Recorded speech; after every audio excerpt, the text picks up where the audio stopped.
आणि विशाल नावालाही ज्याच्या पुढे झुकावे लागेल असा रयतेचा राजा, मावळ्यांचा राजा, ज्याला किती विशेषणे लावली तरी कमीच पडतील असा आदर्श राजा म्हणजे राजा छत्रपती.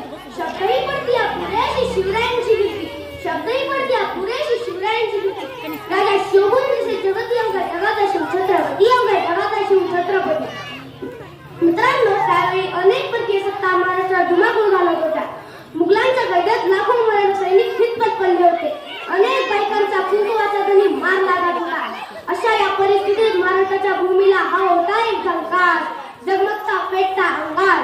आणि अखेर ती वेळ आली. 19 फेब्रुवारी 1630 या सोन्याच्या दिनी शिवनेरीवर गव्हांचा गडगडाट झाला. सगळ्यांच्या पुढे बाजू लागली आणि साऱ्या आसमंतात आनंदाची उजळण झाली. या थोर दिनी मासाहेब जिजाऊंच्या पोटी बा शिवाजीचा जन्म झाला, बा शिवाजीचा जन्म झाला. सैदीच्या खुशीत खिरा चमकला, सैदीच्या खुशीत खिरा चमकला. भगवा टिळा चंद्राचा शिवनेरीवर प्रगटला, भगवा टिळा चंद्राचा शिवनेरीवर प्रगटला. हातात घेऊन तलवार शत्रूवर गरजला.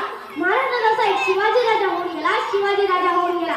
महाराजांना मासाहेब जिजाऊ शहाजी राजांनी उत्तम संस्कार दिले. वडील शहाजी राजांकडून शिवाजी महाराजांना शौर्याचा वारसा मिळाला. माता जिजाऊंनी बालवयाच्या स्वराज्याचे स्वप्न शिवरायांच्या मनात रुजवले. शिवबा, तुम्हाला शिवरायांच्या बदल्यात प्राणांची परवा केली नाही. जगणारे ते मावळे होते, जगवणारा तो महाराष्ट्र होता. जगणारे ते मावळे होते, जगवणारा तो महाराष्ट्र होता.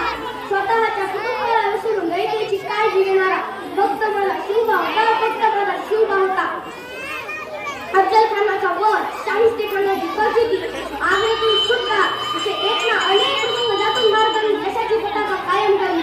शिवाजी महाराजांनी अनेक वर्षांची गुलामगिरी नष्ट केली, रयतेला सुखी केले, स्त्रियांचा आदर केला.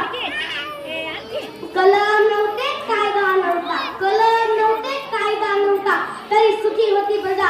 कारण सिंहासनावर बसला होता छत्रपती शिवाजी राजा, छत्रपती शिवाजी राजा. जीवनभर वाघासारखी जगणारे छत्रपती